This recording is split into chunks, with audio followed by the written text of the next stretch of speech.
The Elements of Harmony and Savior of Worlds by RK Striker JK5, Chapter 34. Blue Blood and the rest of the Royal Guard stared as the Ursa Major slowly lumbered toward them. Its massive bulk and the distance it had covered managed to hide the actually impressive speed it was going at. Tom Farley spoke up. Captain, orders? Blue Blood opened his mouth, but a faint squeal over his headset caused attention. He held up a hoof and waved off Tom Farley while adjusting the controls of his magic. Alright, slow down, slow. I see. Very well. All patrols, return here at once! He looked at the other guards' ponies, his expression grins. It seems that an advance party of Shadowbolts is on its way here instead of the Ursa Major. It seems our duty is clear. He spun around and jabbed his spear into the ranks of the Ponyville and the Everfree. We stop them here. Form up in ranks for defense. The captain trotted forward, the other guards' ponies assembling behind and to the side. They stretched along the entirety of the road that led to Canterlot's main entrance. Pegasi clustered near the side of Cadence's shield. A pair of Pegasi zoomed in, barely slowing down. A large group of Shadowbolts followed on their trails, slowly gaining. Farther back, Earth ponies and unicorns galloped straight at Canterlot. The Ursa Major brought up the extreme rear, turning to his left and walking out to the side of Mount Eopus. Blue Blood chuckled. Ha ha ha ha ha! Just like I figured. They're not even trying anything magical either. Just brute force, I think not. He held the foreleg as the Shadowbolts charged. Unicorns, ready shield spells and spears. Earth ponies, ready firearms. Pegasi, break off and engage enemy units. He sucked in a breath and swallowed, his mouth suddenly dry. Why didn't I simply go to a shelter again? Blue Blood held up a foreleg, waiting for them to come closer.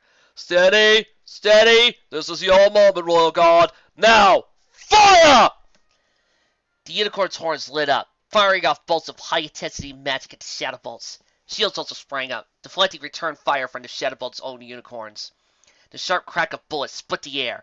Shadowbolts dropped, wounded or dead, but the remainder kept coming. Blue Blood swallowed, ducking a bullet that almost took his horn off. His own shots wobbled slightly, but most of them hit due to the sheer mass of Shadowbolts.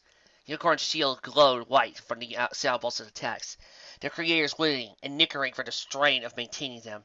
Suddenly, one cracked and shattered, dissolving. The unicorn behind it gasped before several bolts hit her, shattering her armor and killed her. Several more were breached, guards' ponies killed before they could react. Blue Blood whinnied as the Shadowbolts gained ground. He stepped forward and raised his spear. If we don't take the initiative, they'll overrun us, he shouted. Charge! With that, Blue Blood galloped forward, yelling at the top of his lungs and firing bolts from his spear all the while. Tom Farley had smiled. You heard the captain? As he reared back, kicking the air before falling right on Blue Blood's hooves. Within seconds, the Royal Guard charged at the Shadowbolts, yelling at the top of their lungs. Two groups slammed into each other. Spears jabbed, swords slashed, teeth bit into anything close while hooves kicked, crunching armor, bone, and flesh. Horns glowed with telekinesis or bolts of power. Nothing fancy, but enough for the moment. Any semblance of organization or tactics broke down as the two sides saw it. Tom Farley stabbed his sword at the pair of unicorn Shadowbolts, holding up a shield to ward off their horn blasts. She backed up, finding herself right behind Blue Blood as he swung his spear at a white arc. I think you got us outnumbered, Captain! She shouted, managing to stab one of the Shadowbolts in the chest. Blue Blood ducked a kick, jabbing at the Shadowbolt's underbelly with a spear. He pulled it out, raising a quick shield before firing off a blast of his horn. They have quantity, but we have quality. He shook his head. I must compliment Captain Armour when he gets back here. The entire mountain suddenly shuddered, bouncing everyone about and bringing a temporary end to the hostilities. The Ursa Major stood over Canterlot, looming over the city and battlefield. It leaned its head back and let out an ear-splitting roar.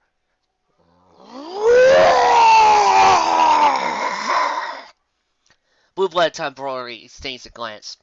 Blue Blood cracked a smile. If I may be honest, Pirate, I've never been more scared in my life than now. Tom Farley nodded, then sliced through the other Shadowbolt fighting her. So am I, Captain. We all are. But you're here, and we're here. So I think that makes us brave, according to most fiction I read. Blue Blood's mind widened, but it fell away as the Ursa raised his paw the size of a city block. Cadence, hold on. Just, please. Fancy Pants let out a gasp as the Ursa Major's bolt filled the sky. He glanced at Cadence. I hesitate to ask, but your shield, how strong is it exactly? Cadence's legs shook, her knees knocking together. I have no idea. I've really only practiced with this using custard pies. Oh. She swallowed and flapped her wings as the Urso slowly raised a paw. Fancy Pants, get out of here! I don't... No. Cadence blinked and turned to him. Sorry, what? Fancy Pants trotted around to her front. Cadence's head followed him. Rather stupid, my dear. I am not abandoning you in this time of need. Wouldn't be proper, you see. He turned and glanced up at the Ursa, mustache twitching. I have faith in you, princess. You're kind, but you're not weak. You are the princess of love, and love can be the strongest emotion of all. He placed a hoof on his barrel, right below his bow tie. Right now, I am thinking of my lovely Fleur, and my father buttoned up. His monocle floating up. Can you feel it, your majesty? Catalan, no, Equestria, it's your strength! Ursa's paw slanted to the shield, rocking it and canterlot to its very foundation. Chunks of roof slid down to the streets. Weaker buildings outright collapsed. Cracks formed in the sidewalks and walls. Cadence's eyes rolled halfway to her skull as he collapsed, mane flattening out. Her body heaved and repent. I can't. She spat out. She managed to post her forelegs under her, rise her slightly. I'm sorry, Fancy Pants. I'm not Celestia or Luna. If they were here... But they're not, Fancy Pants interjected. And it wouldn't matter, Cadence. You are here. You are just as capable of fending this off as they are. You are an alicorn, a princess of Equestria, a child of the heart of Ponyland just as much as they are. He turned and pointed a hoof at the Ursa, even as it rained another blow. And that fire creature is the worst possible precision. Cadence's eyes bugged out. I think you have him and I confused, Chancellor. Fancy Pants shook his head. No, my dear, you see, that beast is a mindless minion of Tilek, all alone with nothing and no one for support. You, on the other hoof, have friends, family, and everyone in Equestria to lean on. You all have their support, their love. He is alone. Cadence slowly rose to her hose. She closed her eyes and ears switched back and forth. Feelings, thoughts, and sounds filtered through her very core. Mommy, I'm scared. Don't worry, sweetie. Denny and I won't let anything happen to you. I'm here with you. That's all that matters. If this is it, then at least you're here. Together until the end, my love. She reached out, feeling a tendril of red all the way from Ponyville. Shining Armor's love for her and Equestria flowed through the connection, pulsing a steady beat. She flapped her wings, and her mane and tail stirred in the air, brightening, her eyes opening, glowing brightly. Thank you, Chancellor, she said, smiling at him. Her horn ignited, and a blast of magic shot from it, striking the shield. It turned a dark pink color, turning almost opaque. Bolts of magic raced along the surface, arcing up and out. The Ursa sniffed the shield, nose wrinkling. He raised his paw once more, but a bolt of love-filled magic suddenly erupted, wrapping around the massive paw. The paw sparked, its smoke jerking about.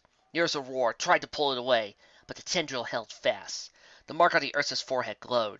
But a beam suddenly shot from the shield, hitting the star bear between the eyes and blinding it. It reared back, just as the tendril holding it dissipated. It stumbled about, shaking the ground.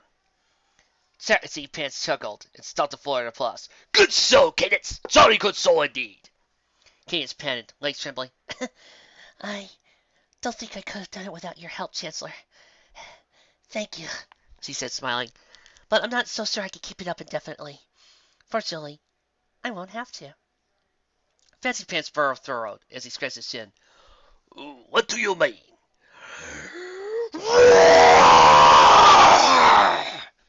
An ear-splitting roar suddenly echoed, causing Fancy Pants' monocle to fall. He slowly turned his head as his mane became prickly. What the discord is that? He asked as he spotted 3 blobs emerging from the western horizon. He floated his monocle back up and squinted. Ah, I see King Spikerin received Celestia's request and is responding personally. He turned to the south as a shimmering cloud of incandescence and yellow floated in. And Queen Rotas has also decided to respond. Good show for both of them.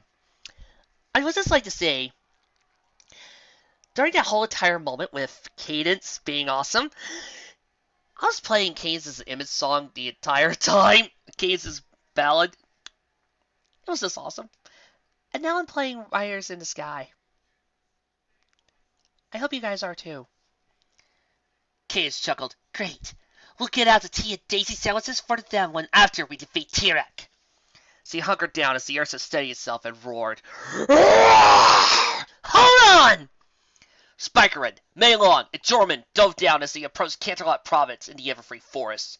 Jorman's nostrils twitched. 6 Ursa Majors? Meilong sported flames. You had better not say some inane drivel about they have no chance, despite outnumbering us, Jorman. This fight will not be easy, anyway it is examine. Spikerin waved his hand at Everfree. Meilong is right, even if it does take the fun out of it. Now, on to matters at hand. I shall take out the bear threatening Canterlot. Meilong, drop off your passengers, then strike at the one closest. Jorman? Spikerin paused and chuckled softly. Do not bite off more than you can chew. Jorman's lips pursed, but a snore of laughter still escaped. The 3 great dragons split up. Meilong dove down as close to the Everfree's canopy as he dared, winding about the sky. As he opened her hands up, allowing Katrina and Rep to fall out. Katrina's staff glowed, and a great wind picked up, slowing her descent. Rep, meanwhile, began changing into a flying reptile. Membrane stretched from his hands to right below his ribs, while his entire head elongated, a beak growing from his mouth. His legs shortened and he flapped his wings, gaining altitude before diving down after Katrina. Meilong zoomed off, twisting and turning.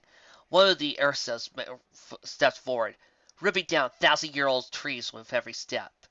The mark on its forehead glowed brightly before shooting off its beam. Meilong's body abruptly changed direction, narrowly avoiding the shot. She twisted and turned, avoiding several more blasts that blew apart corpses and sending flaming wood in the sky. She zigzagged through the sky with grace and agility, belaying her size, her belly scales mere inches above the tops of the trees. Within seconds, she arrived at the Ursa, circling in a corkscrew fashion and ensnaring it with her serpentine body. It threw up its arms to try and grab hold of her body, but the right arm was pinned to his body by her coils. The Ursa raised his left arm, however, and batted at Meilong's head, striking her and sending her bouncing about. She held firm with the rest of her body, though, and began to squeeze. The Ursa roared and trotted about. Its body color began changing, darkening. It continued swatting at Meilong's head with its free arm, but she reared back before lunging forward and biting the forearm, drawing bluish fluid from the puncture wounds. The Ursa thrashed his arm about, but she held firm. After digging, Meilong let go. She raised her head up and opened her mouth, and let out a steady stream of white-hot flame at point-blank range right at the Ursa.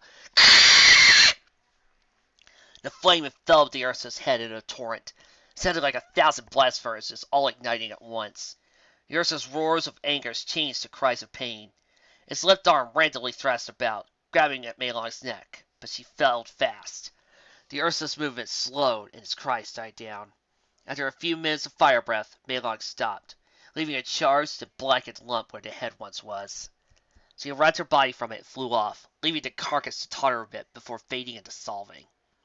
Even as Meilong fought, Spikerin flew right at the Ursa attacking Canterlot. He let out a bellow of rage as he spread his arms wide. The Ursa turned to him and fired a beam from its forehead. Spikerin dodged to the left, but the beam still clipped his right wing. Spikerin let out a cry of equal parts pain and anger as he twisted out of control, crashing to the ground and rolling. The ground beneath him was torn up, huge furrows gouged in the grass and rocks by his scales and claws. Spikerin continued to roll, dodging another blast from the Ursa. He rolled to his feet and lunged, stretching out his arms and grabbing for the star bear. The Ursa's own arms came up, and the two titans locked their hands and paws together, jockeying for position. Spikerin's eyes flickered down at the comparatively small Canterlot. Princess Cadence! Protect those fighting outside! He bellowed. I don't know if I can fully control this one! Cadence's shield flew down, enveloping the still raging battle between the Royal Guard and Shadowbolts. A gurgled chuckle emanated from Spikerin. He leaned forward, his head and neck snapping forward. The Ursa roared and charged up a blast, but Spikerin's head darted in and his jaw snapped shut over the shoulder, fangs ripping into the flesh. The Ursa bellowed and kicked at Spikerin with his right leg, hitting him in the shin and shattering scales. Spikerin's eyes glowed white, and he dug in deeper with his fangs. The Ursa's forehead glowed, and he fired off a quick beam, striking a glancing blow at Spikerin's already injured wing. Spikerin's eyes dimmed and crossed. He let go of the bite and his head reared back. The Ursa pressed his defense and let go of Spikerin's hands. It brought a claw up and slammed it into Spiker's head, sending him reeling and stumbling back. Spiker rubbed an already forming bruise on his cheek and spat out a fang, sending it flying into the ground. He turned back and grinned before clasping his hands together, raising them up and bringing them crashing down into the Ursa's forehead. Ursa stumbled about, shaking his head. Spiker pressed the attack, punching it several times in the head and injured shoulder. He continued his assault, even as the bear dropped to one knee and could only deflect his blows. Spiker's eyes took on a manic intensity as he continued to pummel the now helpless foe. Suddenly he stopped, swept the Ursa's paws away, and grabbed it by his neck. "No! I shall end this quickly for you! Torture is T-Rex and Discord's game!" He tensed his arms before twisting the Ursa's head, breaking its neck. Ursa slumped back, toppling over dead. Spiker nodded, fire billowing from his nostrils. He turned as Zorman's hopped back, a pair of Awesomenesss chasing after him. Zorman's left wing drooped, and scorch marks decorated his scales. The bears chasing him, however, were in rather shape. One had a missing eye, and his left front paw dangled at a rather unnatural angle. The other limped along, 3 of its legs bleeding and bent. Both still had smoldering burn marks all over their fire. Spike eyed his protege as he flew over to his side. "Didn't I tell you not to bite off more than you could chew?" Zorman shrugged. "That's why I flew over here. I didn't mean to take on 2 at once. It just happened." He eyed the two Awesomenesss approaching them, his gaze sliding to the pair still hovering near the castle. "I wonder why the others are attacking." Malon flew over to Spiker's side, opposite Zorman, spiraling into a living corkscrew. Well, we're not outnumbered anymore, at least.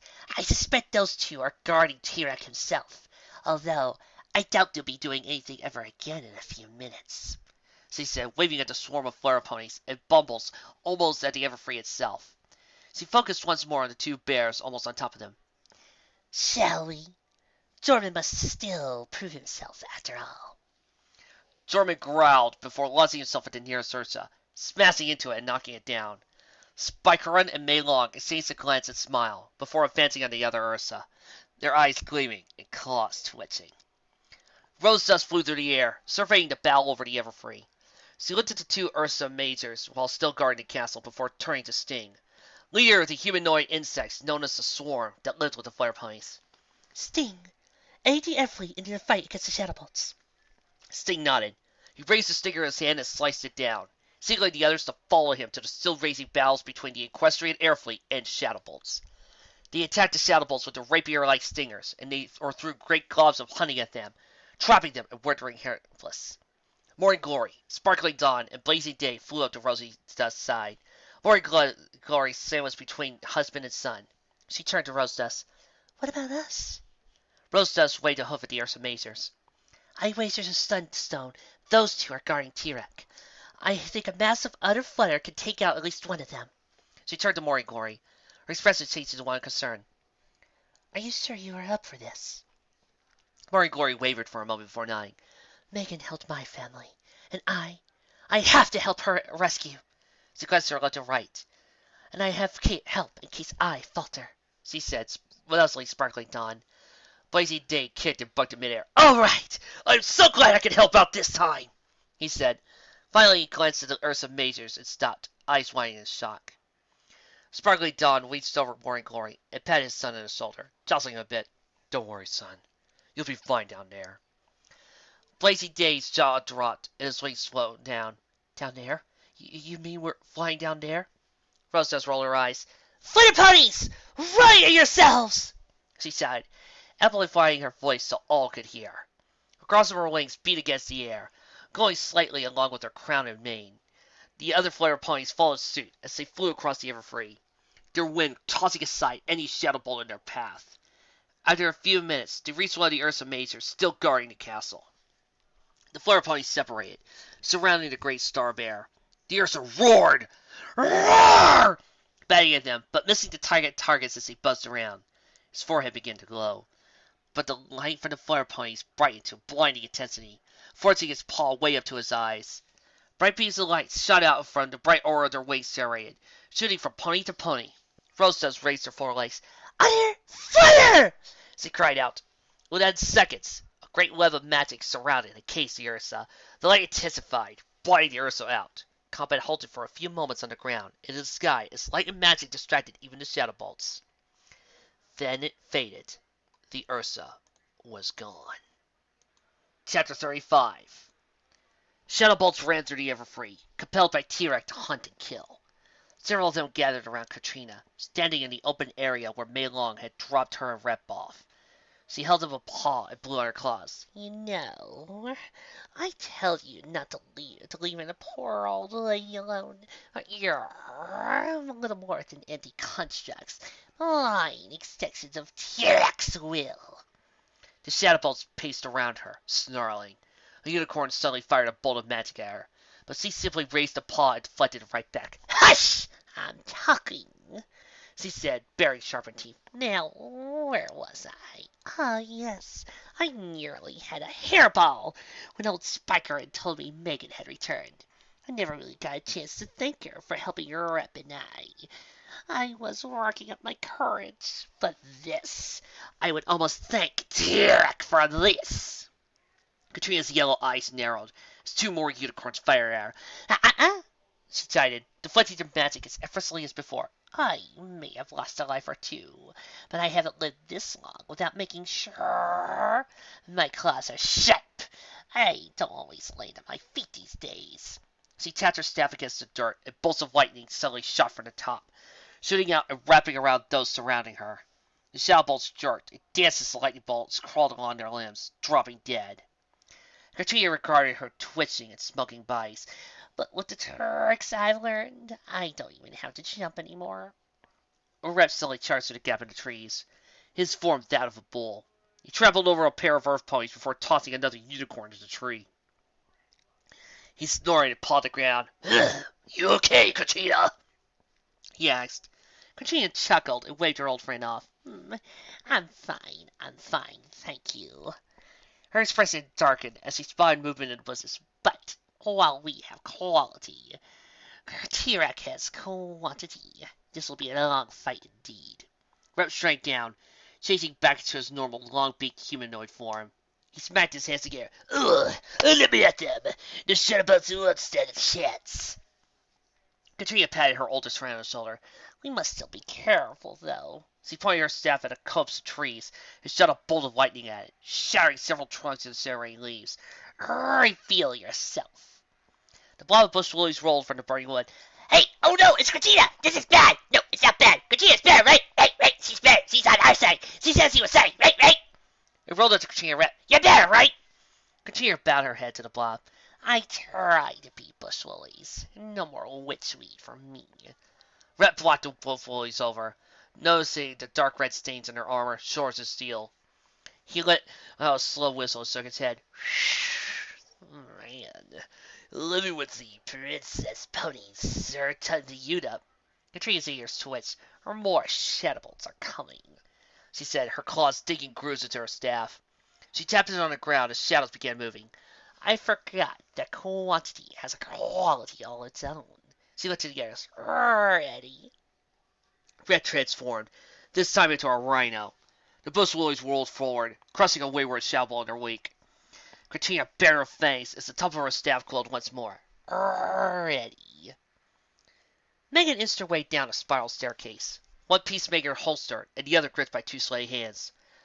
Come to Ponyville, they said. Laugh, play a few games, they said. She leaned against the stone wall and rolled her eyes. Oh, I am getting way too old for this shit. One evening from below, a clip cross of hooves from both directions brought her back into focus.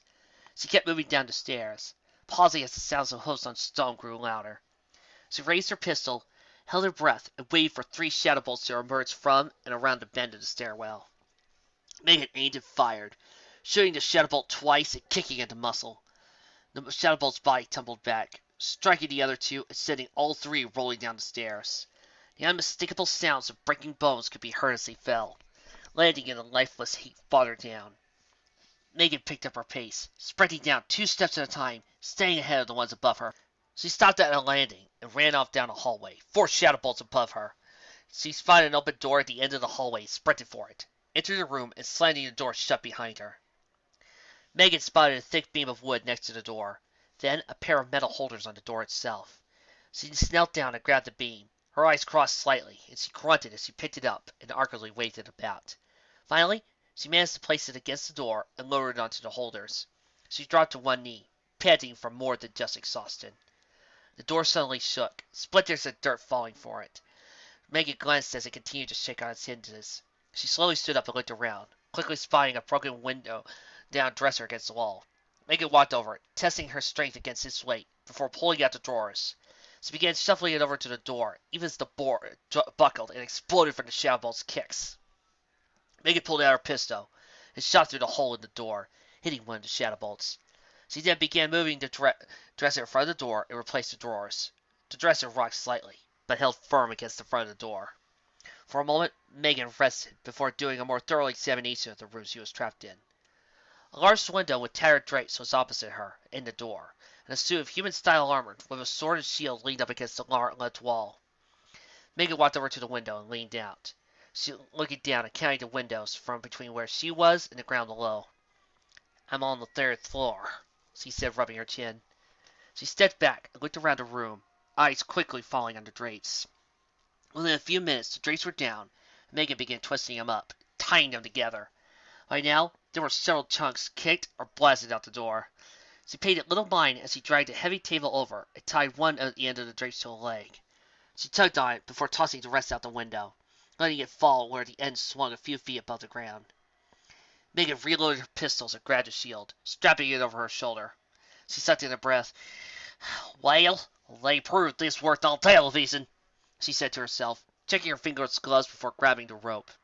She checked to make sure there were no nearby Pegasi before finally stepping out the window. She clutched at the drapes until her knuckles turned white as she slowly climbed down the side of the tower, easing her way down. As she inched her way down to the tower's side, the barricaded door finally burst open and the dresser fell over, breaking apart. 4 Shadowbolts rushed in, 2 getting stuck in the door frame before extricating themselves. They fanned out, checking out each nook and cranny of the room before one of them wandered to the window. The rate shifting caught its attention. It stood up and looked to the window, spotting Megan as she continued shimmying down near the large stained glass window. It pointed and whinnied, getting the other's attention. The Shadowbolt's noises gained Megan's attention as well. She looked up and groaned. "Oh, damn it!" She sped her descent as much as she dared, but the rope suddenly bounced and shook as the Shadowbolts above tugged on it. Megan hugged the rope and twisted her body around, just as she slammed into the tower's stone walls set beside the window, letting the shield take the brunt of the impact. After jostling died down, Megan quickly twisted the drapes around her left arm and wrapped her legs around it before pulling out a pistol. She held it high and squinted. "Next time, I remember a flashlight," she thought before snapping off a quick shot. She let out a cry of triumph as one of the Shadowbolts slumped against the window sill, staring down with blank eyes. She rubbed her legs, bent them in, and kicked off the wall. She brought her peacemaker down and fired 2 shots at the window, shattering most of the glass. That is awesome. Megan let out a wild shout, "Yeehaw!" as she curled up and twisted around so the shield entered the window first. She let go of the drapes and tumbled to the floor, rolling across the stone floor of gas. "I approve, RK. I approve. You actually remembered that going through glass ain't exactly the brightest move." She came to a rest near the door, curled into the field position laying on the shield. She looked to the ceiling, blinking. After a minute, she rolled to the same position and shook her head. "Oh, Al, I am taking a long vacation after this," she said as she got to her feet. She looked around, quickly spotting the door and heading for it, almost mechanically. She walked down a short stairway to a stairwell, looking around and wondering where the Shadowbolts were. She crept downstairs once more, stopping at the edge of the first floor ceiling, looking down to a rather wide-open room. Her eyes narrowed as she saw nobody there. She held the peacemaker up, inching her way across the room and jumping at any sound or movement in the shadow. After 10 minutes, she reached the door. "Way too lazy, but I'll take it," she said, shrugging. She stepped out of the tower and frozen Shadowbolts converged on the ground and sky, surrounding her.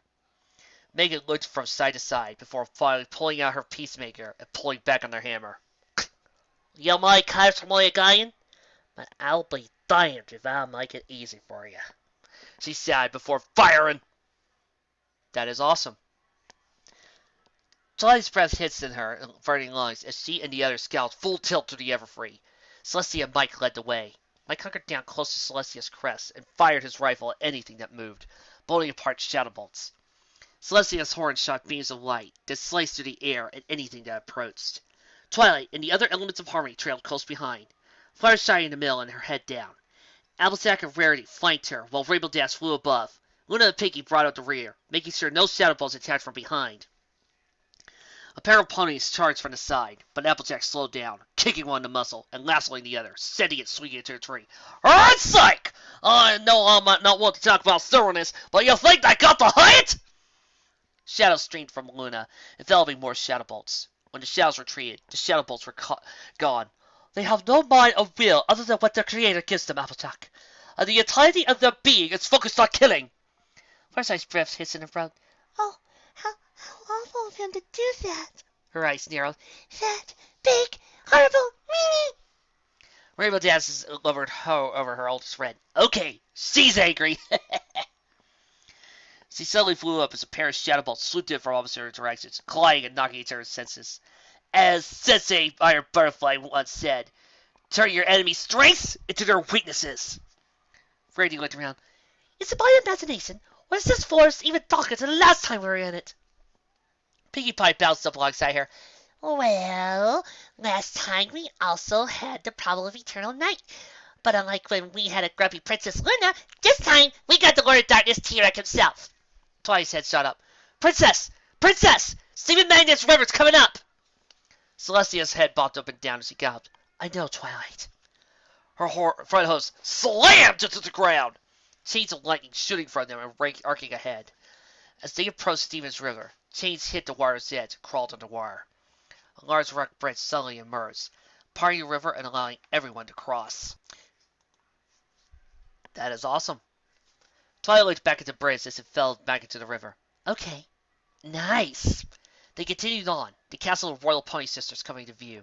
Shimmering force field covered it, but no shadow balls could be seen. Suddenly Twilight gasped, Princess! We're coming to! Celestia's wings flapped and a high wing kicked up. Everyone galloping was lifted up and carried across the castle right before the castle. They all touched down, not even missing a step as they landed. A gap. Twilight blinked as he continued on. And we're over it. Okay then. Luna sped ahead and flanked Celestia. Show off, she said, winking. Luna, dear. Well, you're the eldest sister. You gotta flaunt it. The group slowed as they approached the force field covering the castle. Mike sat up in the cell and looked around. Okay, 2 questions bring to mind. Pinkie raised the foreleg and read in the air. Oh! Are the questions, should 50 Pants seek re-election, and can a cake ever be made that's too delicious to eat? Applejack blinked. Ow! Like Max wondering where the shadow bolts are and where T-Rex keep it Mike. She looked up to him. Right? Mike nodded faintly in Applejack's direction. Yeah, I mean, it was a fight getting here, but now we're here. Where is everyone? Where are the shadow bolts or the big Star Bears? He waved a hand in the air. This force field can't be it. He looked over the expansive castle ruins. Anyone have any idea where Mega might be? This place is a lot bigger than I thought. Luna held a hoof to her chin in contemplation. T-Rex lost his attacks after we visited the old tower that was Queen Majesty's throne room. And it was where I was freed from his influence by the elements of harmony. Celestia nodded. That throne was designed specifically by Majesty to channel her spells and increase their power. It'd be the best spot in the castle for T-Rex to try and take over Megan's body. As for the Ursa Majors... Celestia half closed her eyes and horn glowed softly. Ah, Spikerin and Rose Dust have arrived. That will explain what happened to him. Our sharp shudder crack echoed through the air. Fluttershy hopped through the air, legs bucking and wings flapping. What's that? She cried out. Mike's head turned in the direction of the sound as he straightened up his saddle. I'll say that was a bullet, he said, his expression brightening. In fact, I say that was a bullet fired by Megan! Luna's ears twitched. This way! She turned and galloped off, even as more shots were fired. Within minutes, he circled the perimeter of the shield to the back of the castle. He slowed down as he approached the tower. Various chunks of masonry surrounding it, its shadow bolts, both alive and dead, clustered near power columns. Applejack blinked. What in tarnation happened to them? She asked, motioning to the dead. Megan suddenly popped out from behind the columns, pistol in hand. She fired the shadow bolts, striking at Pegasus and sending it plummeting to the ground. Two more Earth ponies stumbled back, blood pouring from their chests. Megan let out a gasp and raised her arm. Mac! She shouted, waving at him. Mike a slow whistle. Outside Mike can happen tonight, me Applejack. Wait there. Megan, we're here to help you with your escape and finish off T-Rex! Megan fired 2 shots. That's great, honey. I'll recycle Danielle. We're gone to safety. Applejack yelled. They're all right. Celestia knelt down and glanced over her shoulder. Mike, please dismount. Luna, please give me a hoof and opening up a hole. Mike nodded and slid off the saddle. Luna stepped to Celestia's side, and both alicorns unfurled their wings. Their horns blazed, and electricity crackled over their armor. They plunged their hold into the yellow's barrier, and a hole slowly opened up. Those strands of magic shot across it. The ground suddenly thumped, sending everyone but Celestia and Luna stumping into the air. What the heck was that? Fluttershy asked, her wings folding over her head. Celestia growled as sweat beaded on her forehead. The last Awesomenesss is approaching, she suddenly gasped. And shadow bolts are also approaching from this side of the barrier. Twilight, can you teleport Megan out here? Twilight's burst fired. Her horn lit up but quickly died. No, I can't, she said, panting. Even with the hold, there's far too much interference. I end up scrambling her molecules like an omelet. Megan fired one more shot. Then the pistol's hammer clicked. Twilight, you and the other elements get higher! She shouted, pulling out her pistol. You need to stop T-Rex! Mike's wise iron. What about you? Megan glanced up and locked eyes on her husband. I'll be fine! This is kind of like the old times for me anyway. Mike's eyes started about. He walked up to Twilight and knelt down beside her. Give this to her, he said, holding out Megan's rifle. Twilight nodded and suddenly floated out of his grip. Thanks, Mike. She tried out to the hole and with a bit of hesitation crossed through. Come on, girls! She said, waving a foreleg at him. Fluttershy closed her eyes and ran forward through the hole, followed by Applejack, Rainbow Dash, Rarity, and Pinkie Pie. As soon as they were across, Celestia and Luna pulled back, letting the hole close. They all formed up around Twilight, who looked up to Megan. The horn glowed and the rifle vanished, reappearing next to Megan's head. Megan gasped in surprise, but quickly grabbed the rifle. She looked at the designs carved into it. What the hell? She shrugged, stood up, and fired, blasting several groups of shadow bolts into ash. She lowered it, eyes wide and mouth agate. What does Celestia do? Twilight smiled. Well, you see, Elias is awesome! I agree, Megan said, grinning. She strode for the column, continuing firing at the shadow bolts and quickly wiping them out. She gleamed to her right as the elements got over. Mac! Celestia! Luna! What about you? The ground shook, and several trees were suddenly flattened by the enormous paw of the last Awesomenesss summoned by T-Rex. At the same time, over 24 shadow bolts emerged, surrounding the alicorns and Mike. Mike straightened up and unsheathed his sword. Shing! We'll be okay, honey. He looked over his shoulder and smiled. Now you go and show that bastard he picked the wrong person to mess with! Again. Megan, he's a keeper. I would hold on to that man for eternity. He may be a dork, but any guy who is willing to stand with 2 alicorns without any powers and just a sword, facing off against a giant star beast, a whole herd of bloodthirsty Pegasi, bloodthirsty unicorns that can fire magic that would probably disintegrate you in one shot, and several armies of Earth ponies, and not be saying, you know what, I want a divorce. That is a man among men. Mike, you have earned your man card and your awesome card. You go, man. Kudos. Megan returned a smile and blew a kiss. I love you, she said. Celestia! Luna! Be careful! Mike nodded. I love you too, he said, while Celestia and Luna replied with a simple, We will, Megan, as they kept their eyes on the Ursa. Mike turned and held his gleaming weapon up high. All right! Who's first? Megan spun about and looked up to the tower she had just escaped down. She sucked in a breath before running to the entrance. Twilight and the others followed inside. Mike held his sword up, and bolts of magic ran down its length, shooting out and striking the ground in front of the shadow bolts. Oh, this thing's got some kick to it, he said. Thanks, Celestia. You're welcome. I borrowed it from the Hero of Time. The Ursa roared, and the shadow bolts growled, digging their hooves into the ground. Luna's eyes narrowed. I suppose Princess Sparkle's 3 tons of your magic was only partial, and inside the Everfree it wouldn't matter to anyway due to its destructive effects on magic. Celestia nodded. Got it in one, sister. Luna suddenly grinned, baring her teeth. Excellent! I always did love a challenge! With that, C and Celestia flew into the air at the Ursas, firing magic from their horns. Mike ran into the Shadow Bolts, sword swinging, and the battle was joined. That was awesome. Now, folks, normally, I would only stop here because it's 2 chapters, 2 3,000-word chapters. But I'm just too into this final battle to quit now. We're reading the next chapter now. We're doing this. Let's end this sucker. T-Rex, you're going down. Next chapter.